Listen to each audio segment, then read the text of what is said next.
Working. Okay, there we go.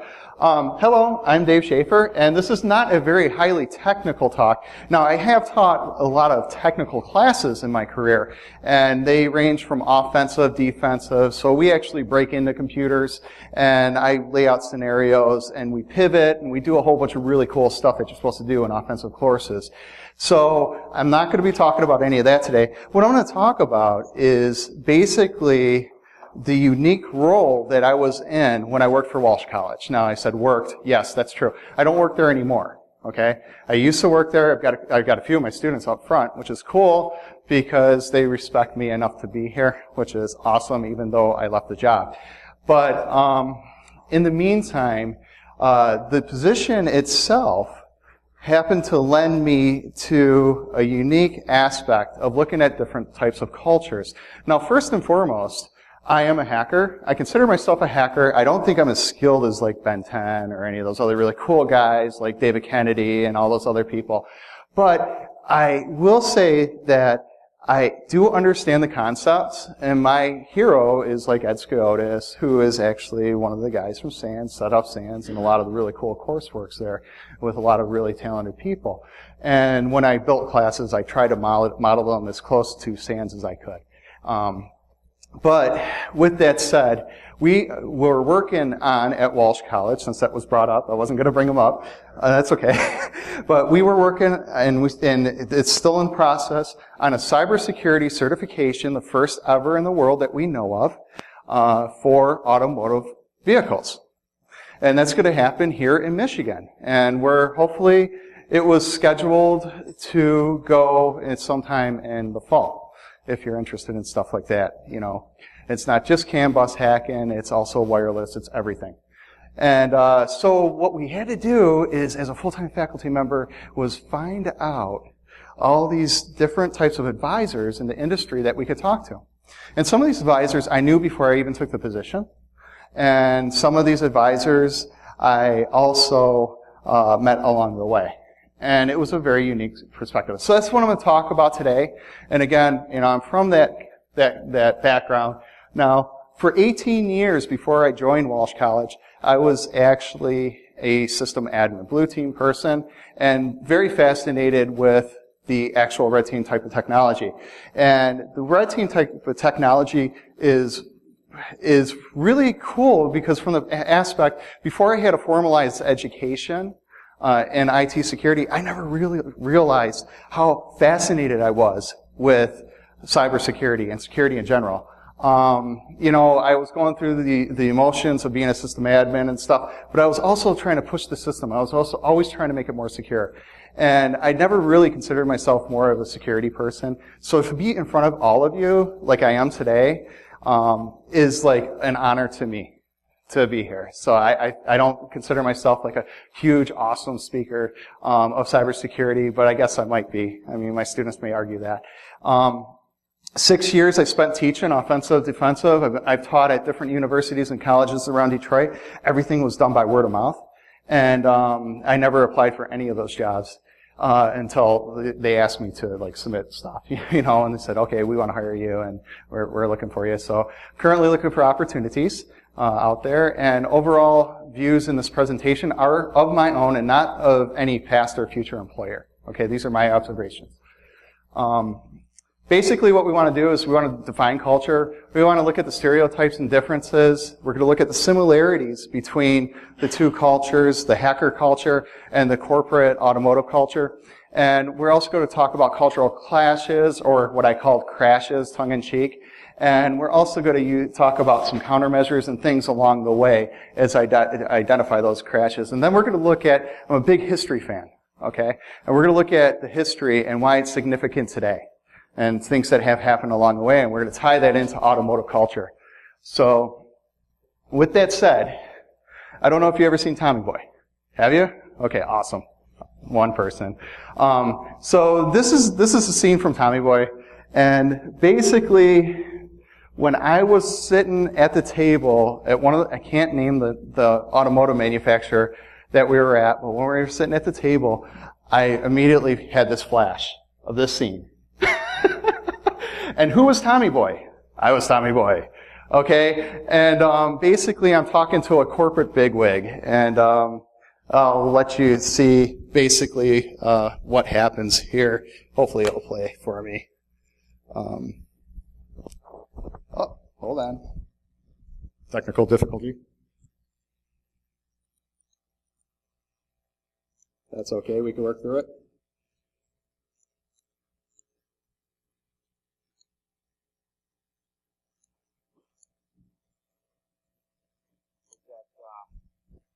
Our new brake pads are really cool. You're not even going to believe it. Like, let's say you're driving along the road with your family, and you're driving along, la-la-la, woo. And then all of a sudden there's a truck tire in the middle of the road, and you hit the brakes. Whoa, that was close. Now let's see what happens when you're driving with the other guy's brake pads. You're driving along, and all of a sudden the kids are yelling from the back seat, I gotta go to the bathroom, Daddy. Not now, damn it. Truck tire. I can't stop. Help! There's a cliff. And your family's screaming, oh my God, we're burning alive. No, I can't feel my legs. Here comes the meat wagon. Woo, woo, woo. And the medic gets out and says, oh my God. New guy's in the corner puking his guts out. All because you want to save a couple extra pennies. To me, it doesn't. Get out. Now. Do you validate? Now. Okay. Okay, so that clip, although humorous, there is some truth to that in a way in regard to, okay, I'm not that bad of a speaker, first of all, when I'm talking to them. And the meeting actually went a lot better than that, which is good to say. But with that said, here's the thing, and the hacker culture isn't all like that. However, when we shut down vehicles on roads and stuff, and we're not doing proper testing in the enclosed facilities that will guarantee that people don't get hurt or injured, that can cause some problems. And you can see where corporate may see or view you a little bit different, more like Tommy Boy, in a way. Because you're being a little bit more careless. However, there's reasons why we do those things as well, and we have to talk or address those. So, culture itself. Now, here's the thing, as I said, I'm going to talk about culture. Well, how simple is this to do? Back in 1954, there was a group of scientists that came together and said, we're going to define culture. Back in 1992, they still figured out that after 162 definitions, they could not agree on one definition of what culture was. So, I'm talking about culture, and I'm going to have to define that, just like I'm going to have to define hackers, because it's both wide and deep, right? Like the CISSP. So, culture consists of the derivatives of experience, more or less organized, learned, and created by the individuals of a population, including those images and encodements of their interpretations, meanings transmitted from the past generations, from contemporaries, or from forum or individuals themselves. So we see this in the conferences that we attend. We have B-Sides, we have Converge, we have GERCON, we have DEF CON, we have all these different types of conferences. We have Black Hat and stuff like that. We're going to talk about that a little bit more. But each one of those conferences has its own culture. Okay? So, when we talk about the hacker culture itself, overall, we have to start at the very essence of the definition that was part of a railroad club at a major university a long time ago, and that's where the true form of hacker was termed. And that, basically, that term means noble explorer. It was somebody that can extend the capabilities of the system. And I always like to point that out, and the reason why is because there's a culture class around that, okay, obviously. There's also divisions of those different types of hacker cultures. There's Black Hat type of people that like to go there, and they'll pay the extra money instead of going to DEF CON, because they don't want to be around the DEF CON people. Oh, and by the way, the DEF CON people may not want to be around them. Okay, depending on who they are. There's ethical versus unethical. There's hacktivists versus law enforcement. The subject is both wide and deep. And due to diversity and the experience and views that vary at different cultures and the different people that are presented, and the organizers and stuff like that, it all plays into that culture of those types of people. So for the classification of hackers for this presentation, what we're really going to focus on is we're going to use like DEF CON as one form of hacker and for the term of hacker, and then Black Hat may represent more of the corporation. Now, those of you that are not familiar with Black Hat is basically less expensive. It's only a couple $100 instead of a couple thousand. It happens the week after, DEF CON happens the week after the Black Hat. And basically, Black Hat, you're going to pay a lot more money to see about the same presentations. And over at another conference this year that I was at in Huntsville, Alabama, where I accepted Walsh College's designation for cybersecurity excellence, basically, I talked to an individual who's a head of security at a company, and he says, "Yeah, I go to Black Hat now. I don't really go to DEF CON." And I said, "Well, why?" Because they dye their mohawks and stuff over at DEF CON, and I don't really get into that. And I'm like, "Oh, okay, that's interesting." Because I'm kind of cheap. I'm like, "Hey, $200 for a ticket. I'd rather go to the DEF CON conference, especially since it's basically the same types of talks that are given." So here are the corporate cultures or clashes that I saw or observed. First of all, one is the media versus the hacker versus the corporation. This is a very real clash that's out there. It's a perception. It's a stereotype. And we can talk about how to work with that. A huge one here also is open source via closed source. Okay? So we have information sharing on one hand, and we're all about information sharing, and that's more the DEF CON group, where the corporate group are more like, "Hey, wait a minute, I don't know if we can share that yet." Okay? And I've seen that. There's the hands-on aspect. There's also the unbound versus the boundaries that are limited, people are limited to. And there's also the communication and response. There's also the hacking tools that differ that I've observed in our conversations. It was pretty cool. At one of the manufacturers, we're talking about what we're doing with different types of tools, and they're like, "We don't use that. We use this." Well, the difference was that tool was like a couple $1,000s, $3,000, and it was like, wait. It does like the same thing basically, but yeah, it's a lot prettier, and it's a lot more efficient too. But you pay for it. Testing, proof and concept, legal concerns, and then there's also the ethics that are the concerns. So, cultural clash number one. Media versus the hacker culture. So back in February, I gave a conference talk about, and some of that's worked into this presentation, what this presentation evolved to. It was about 15 minutes. And I talked a little bit about some of these different types of stereotypes that media put out there. One of the things is like hack to the future. This is what it says. It says how car hackers and car makers are battling for control for your ride, or car hackers and car makers are battling for control. And it's like, wait a minute. I'm not battling anybody for control of your car. I really don't care. Okay? I just want to go ahead and play with it a little bit and try to figure it out and figure out how it works and see what I can do with it. Okay? And that's like the hacker mentality. But the media is actually out there, and in this one little ad or this one little snippet, which was like the major banner on a major article from a major news publication, Car and Driver. It says right up there, and I actually source everything on here and reference it because that's the way I was trained, and I train my students that way too because it adds validity. But anyway, that in essence is not true. Okay, nobody's really battling for anything. The main thing is, like, as a hacker, we're trying to say, look, there's problems with your systems.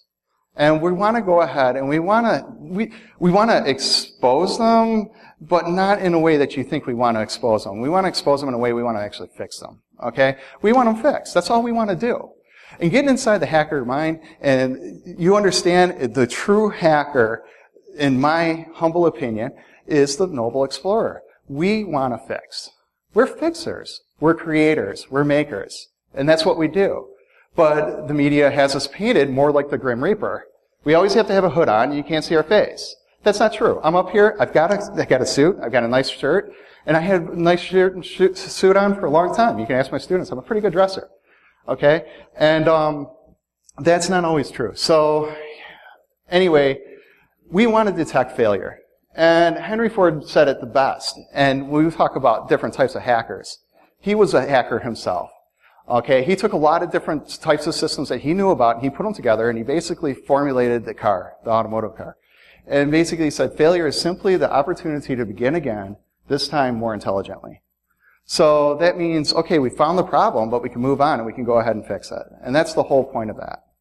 So when we talk about media versus the hacker culture, where is the media when we actually have, and I've had people that are ex-military that are going through my courses. I've had people that are police officers. Those types of people are learning the same offensive and defensive types of tools that we are actually putting out there today. The engineers, the people over at some of the major manufacturers are doing the same thing. Okay? So, there's internal hackers in our organizations. And so we have the idea of a cyber ninja. Anybody ever heard of that term, cyber ninja? Okay. Cyber ninja is really a person that works for an organization, and they're out there. They could be the red team, blue team person, but they're constantly trying to improve the actual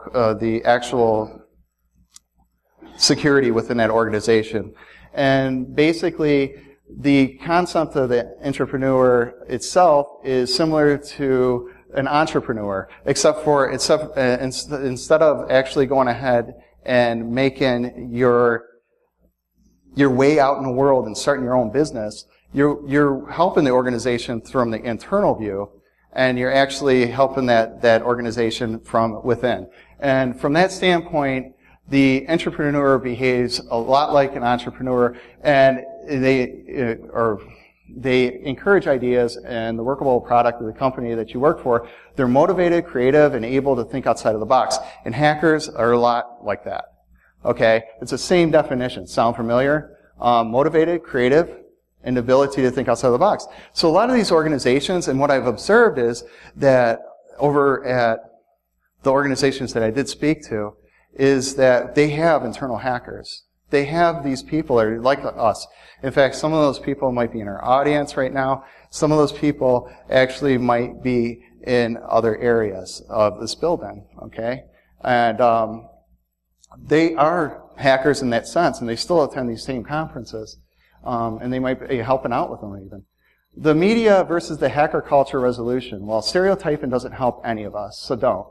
Okay, here's the thing, is I go to conferences, and the conferences that I've been through, like GERCON and B-Sides and stuff like that, they usually say, well, the car hacker manufacturers, you know, they did this. Well, this sucks. You know, I don't really like this, or whatever about the car manufacturers themselves. Well, realize that when you're talking about that, you're talking about those individuals that are actually working in an organization. And those people that work in the organization, again, are hackers like us. They take a lot of pride in their work that they do. But due to the fact of legal responsibilities and obligations, they can't go out there and disclose what they're working on. Okay, they have families, they have children, they have to make sure that they're going to get their paycheck at the end of the day. And my observation is this, that they know a lot. Okay, they may not be able to share a lot of information. And because they can't share that information, we're going to get onto another type of culture crash. But because they can't do that, it's like the whole organization gets a bad rap. And now let's take it back a little bit. Well, why can't those organizations go ahead and share that type of information? We'll talk about that. Okay? So there are employees that care. Those of us that had interviews with reporters need to continue to point out that there are good people everywhere. That hackers is a good term. It's something that we can do, for ourselves, for our community, is to let people know that there's people still out there that are ethical. Now, what this comes back down to is something that I like to call the art of perception. Ever since the very early ages of our existence, ever since we were born, we made up our whole world and basically what surrounds us. Okay? And basically we form different types of perceptions based off of the ideas and beliefs that we hold, whether we're corporate or whether we're the hacker. And the corporate people are actually probably looking at us more like you're irresponsible. Okay? Not all of us are irresponsible. We have to remind that. Not all of us in the hacker community will go out there and go ahead and shut down cars, on a freeway and stuff like that. There are people that, that are out there, and they do test. Craig Smith, I know for a fact, open garages. He actually tests within his garage, and he makes sure that nobody's going to get hurt. So there's ways to do it, okay? And there's a lot of people that are interested in doing it that way. There's also different types of programs we can utilize, and different those programs will allow us to go ahead and fuzz and perform some of the different types of tests as if we were doing it on a real car, and some of us do that. So, media versus cultural resolution. There's a contribution versus a measurement part of it. And now this comes into play whether you're in the hacker community or the corporate community. Remember what I said. It's like it's all made up from the beginning, from when we first started to perceive our own beliefs and values and that whole system. Basically, there is also something that works with us and against us. There's the idea of contribution. Now, when you're contributing to an organization, to an idea, whether it's the hackers or the corporate itself, then basically you are going ahead and adding value to that entity by that point. The thing we have to get rid of is the measurement. The measurement is like, okay, I'm better than you. I am measuring my success based off of yours.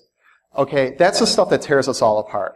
The hacker community also has to realize, just like the corporate community, that in order to succeed together, we have to look at it from a view of contribution, not from a view of measurement.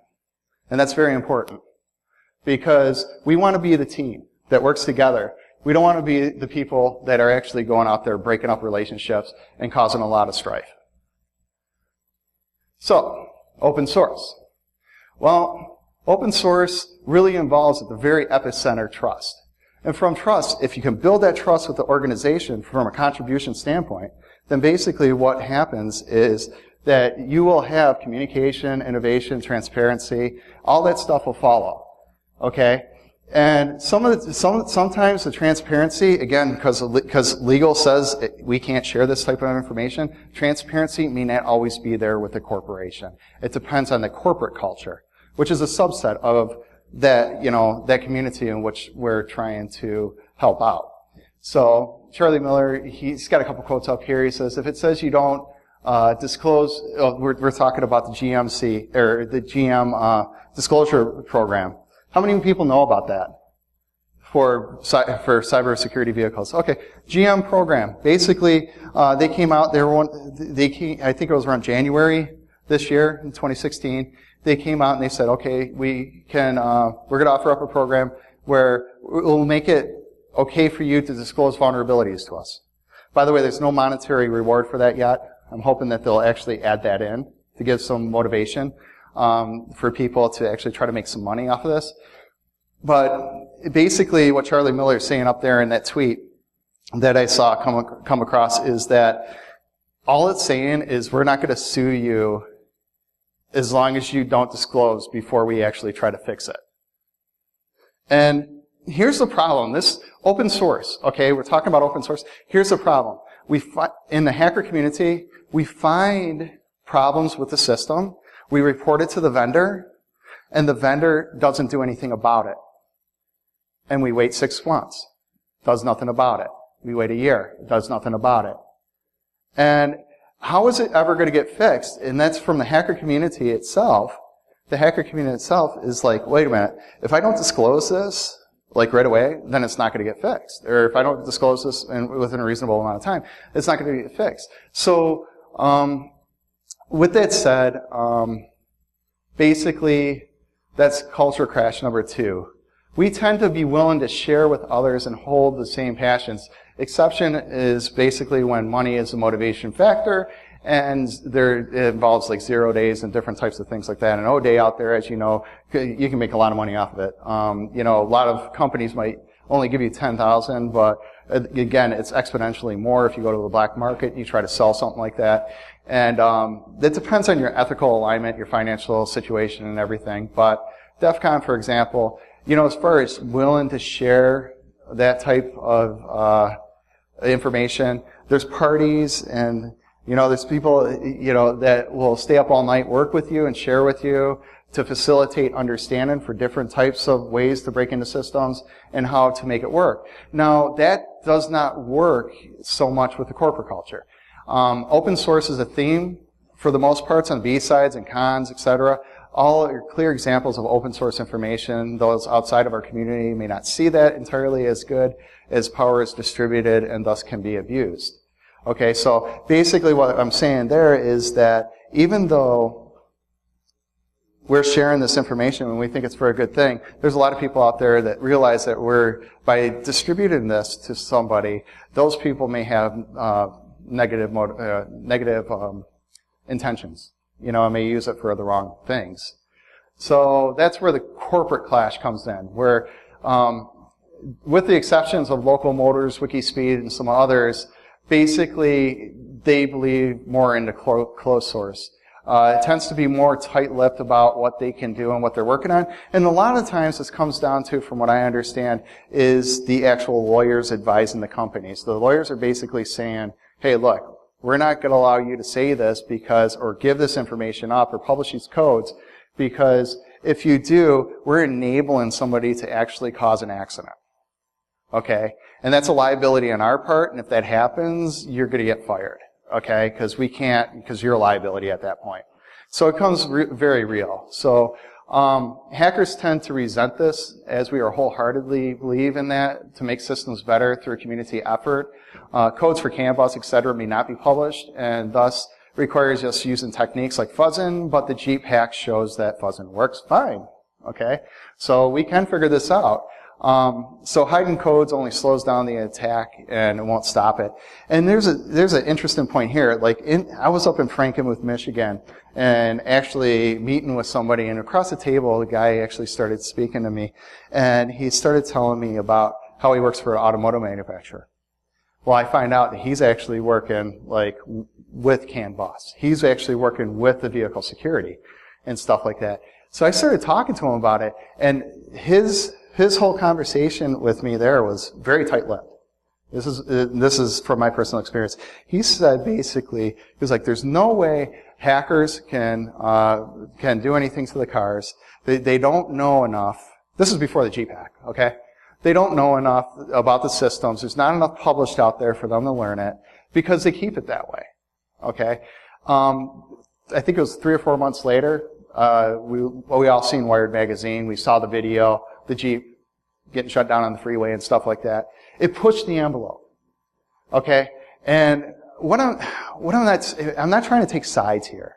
I'm not trying to say what Chris and what Charlie did was bad. I follow them, and I'm not trying to say that what Automotive is doing is great or is bad either. I'm just pointing out the facts. Okay, the facts are it got shut down. The facts are I wasn't able to get any information out of this guy.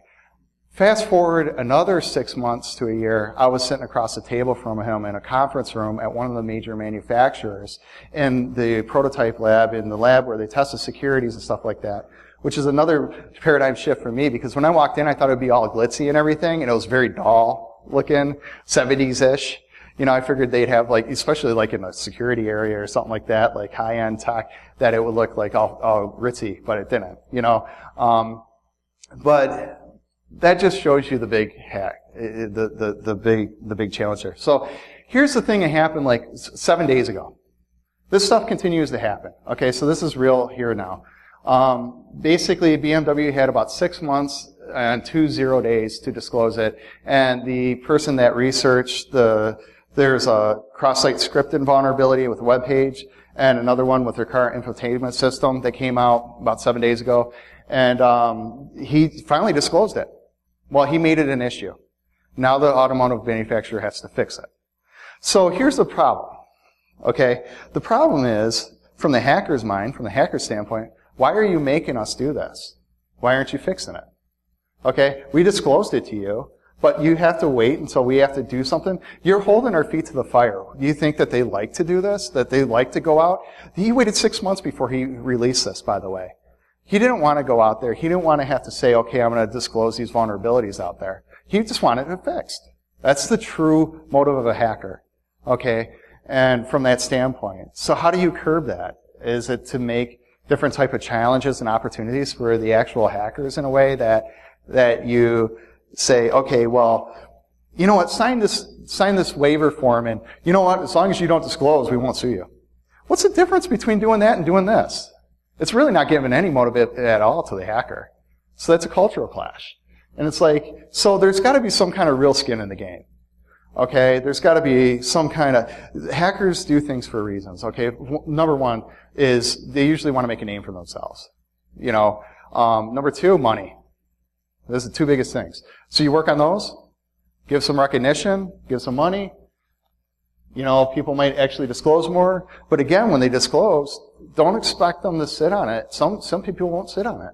They want it fixed. So that's the crash. Why open source?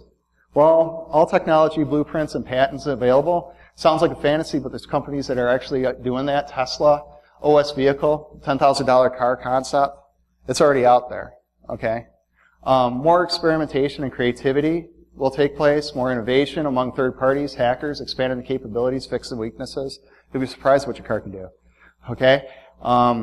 Good thing is there are smaller alliances where major manufacturers are working together, such as open source. So there's the Open Automotive Alliance, and I don't know if you've ever heard of that. Anybody hear that here? One person? Okay, maybe two. But Open Automotive Alliance is basically there to support Android devices in these car infotainment systems and through the connected vehicle. And the major manufacturers are actually collaborating together on that. Okay? They're not out, so it's not all black and white like you see in some of these conferences. Oh, they don't talk. They don't, I got up in some of these speeches, they talk about culture, and they kind of make it all black and white. Well, they can learn open source they can learn how to share better and I walk right out. I'm like, dude, they are. Okay? You don't have enough knowledge to realize that they're not. You haven't done enough research, and here you are up in a con and you're talking about this stuff. It doesn't make much sense. Okay? So, we also have to be completely open to the public or the world in order to attract the top talent, as pointed out by the head of Tesla. And that's something that the CEO of Tesla said, is like, we want to be open to the world. We want everybody to see what we're doing so that we can try to get the top talent in here. We want those hackers. We want those people to help us design these systems and secure them. Different concept. It's almost like flipping it upside down. The good thing is, there's a lot of positive motivation going on out there, here in the Big Three, right in Detroit, right here, right now. And they're learning this. They are. Chrysler Fiat. You guys see in the last past week, I got a tweet from one of my former students. Basically, he said, hey, you know, Fiat's offering up $1,500. Awesome. Finally, we have some monetary reward, okay? Could it be better? Hopefully. But it's a good start. Okay? It was a great start, too. Back in January, when GM went out and said, hey, we're going to try to do something. We're going to try to create a program. So I don't want to downplay any of these things. I think all these are positive baby steps in the right direction. Are they an end goal? No. I'm sure the companies will go ahead and improve on those as they seem fit, as they want to meet expectations, as they want to make sure that the vehicles are secure for people for future years to come. Hacking tools versus legality. What I've learned is, you know, this is funny because I was just searching through Charlie's news feed, but he basically says, as a professional car hacker, I don't need a tool beyond Vehicle Spy and EcomCat we release. So, but I'm ready to see what I'm missing. And he said a lot. You know, he's talking about Vehicle Spy and stuff like that. Well, does anybody know how much Vehicle Spy costs in this room? I looked it up, about $2,500, $3,000. Who's got that much money to spend on hacking your vehicle? You know, right from the get-go. There isn't that much. But the great thing is, you know, Craig Smith has a great book, and we're using that kind of as the roadmap, Walsh is using it for the roadmap for the cybersecurity certificate program. I'm not trying to push it, but again, he brought it up.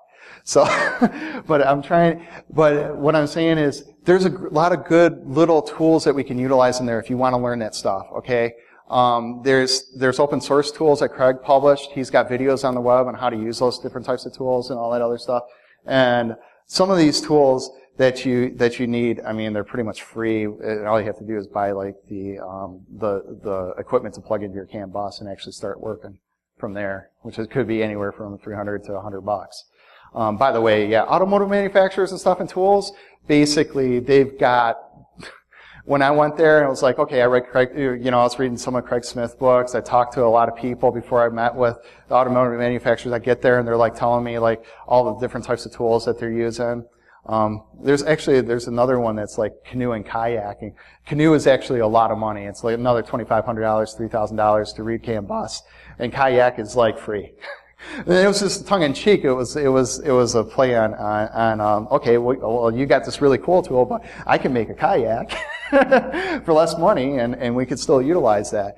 And, yeah, when we got there, basically it was like, okay, they had like basically the Cadillac of tools, everything. I mean, it was just like, that is so cool. Yeah. Not everybody can afford that. So more solutions. To demand respect, we need to gain respect. Rants are good in different conferences and stuff like that, but solutions are better. I mean, if we could talk about some of the things like what I'm talking about right now, and how to fix them. If you have any cyber ninjas, remember we talked about cyber ninjas, and you all know what that is now, right? Those are like the hackers inside that are really good at what they're doing. Please don't micromanage them. That's the worst thing you can do. They'll walk away. Okay? Cyber ninjas know that, okay, they got skills and stuff like that. But the big thing is, like, they're working on stuff. And, a lot of times, and it takes a long time to maybe fuzz or, I forget how many rounds. I mean, maybe 100 or something like that, upwards, rounds just to go ahead and try to get codes out of a system, and try to frickin' figure out, like, how everything works. But, if somebody's riding their butt, and they're sitting there up all day and night working on your stuff, that doesn't bode well. It's like, you're working your butt off for nothing at the end of the day. And what are you getting? Where is it? Where is it? Where is it? Well, I guess I'm not fitting, so I'll see you later. Corporations recognize and give those that find 0 days, issues, give them recognition, give the hackers props or money, and money, preferably. Most importantly, realize that we have a common goal, and that's to hopefully create a safer technology and safer environment for everybody.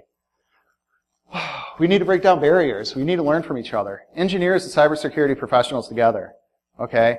We're both hackers in this community, in a way. I mean, somebody builds it, we go through and we look at it and we try to reverse engineer it to try to figure out how it all works. And then we try to do really crazy things to it.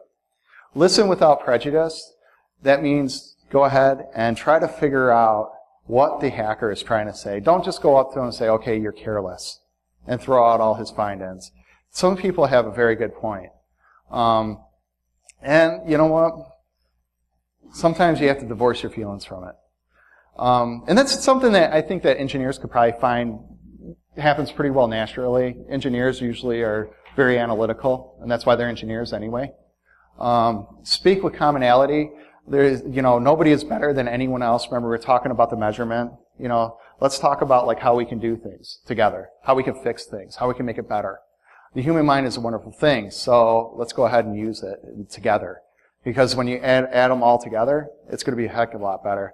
Barriers and stereotypes won't move us ahead, but, working in collaboration will. Conferences are okay, but action wins the day at the end.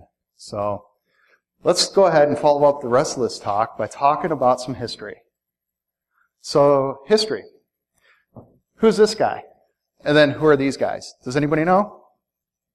Audience interaction time. I will not move forward. Anybody? Don't know?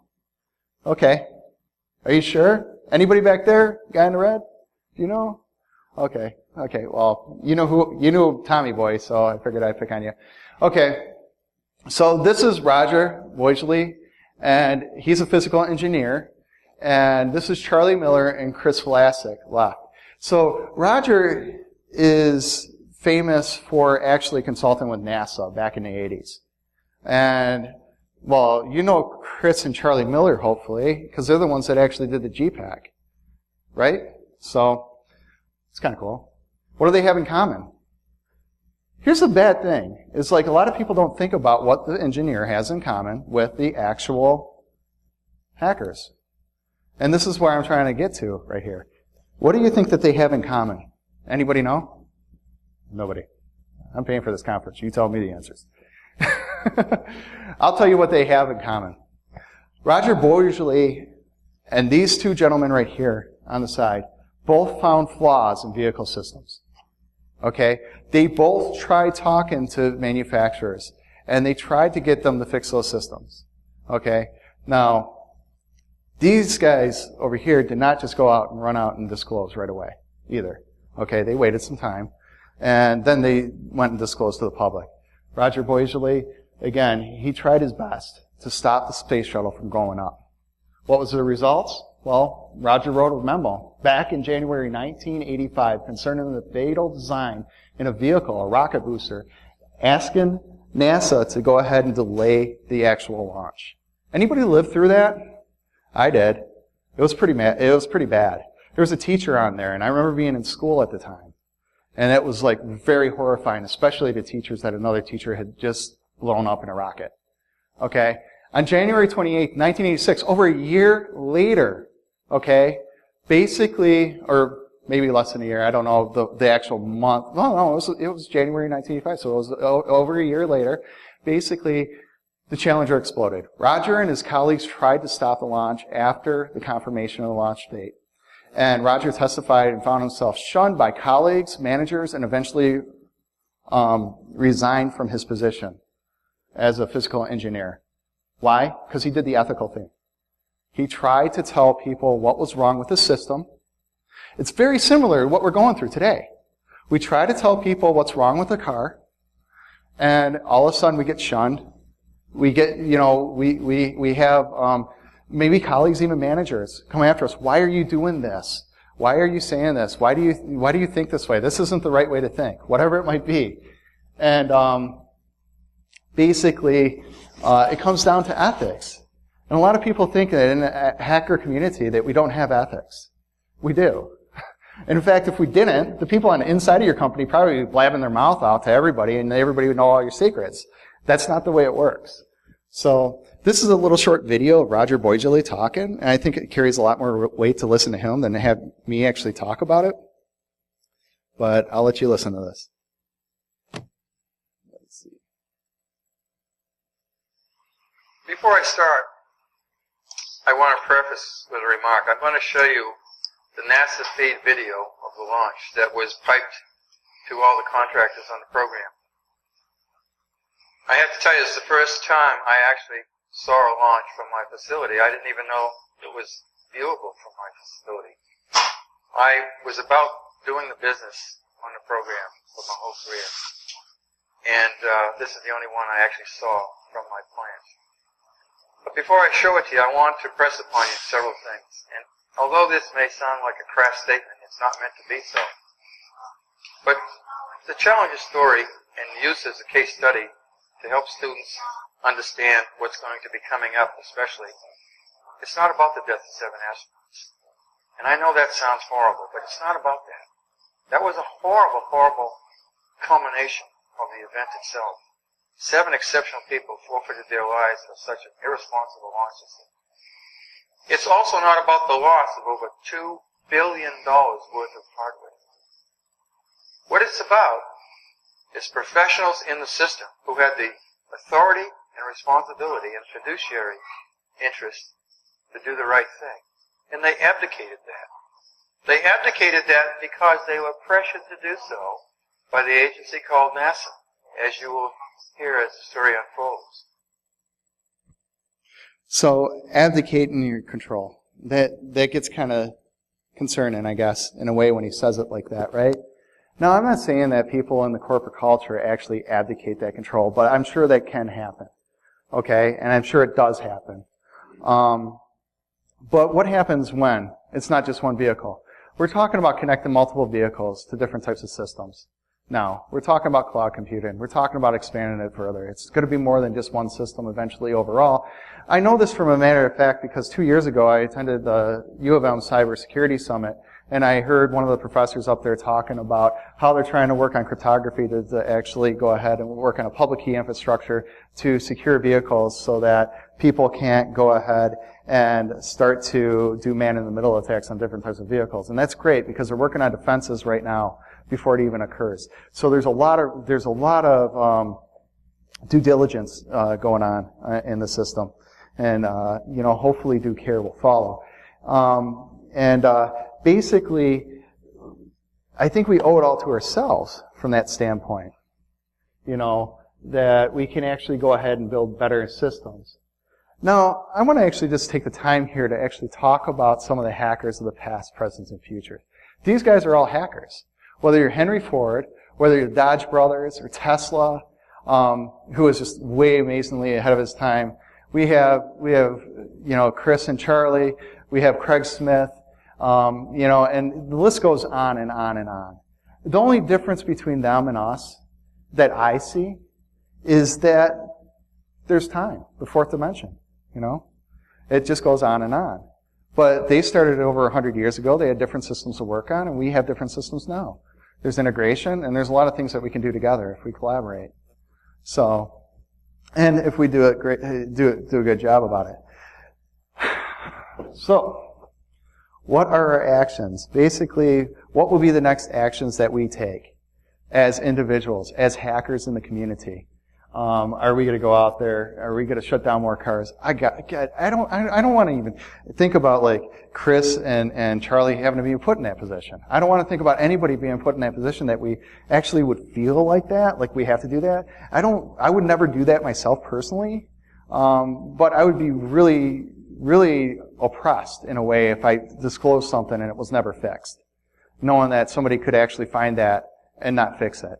So, again, it comes with that collaboration, it comes with that trust, and if we have that trust together, we can build better relationships.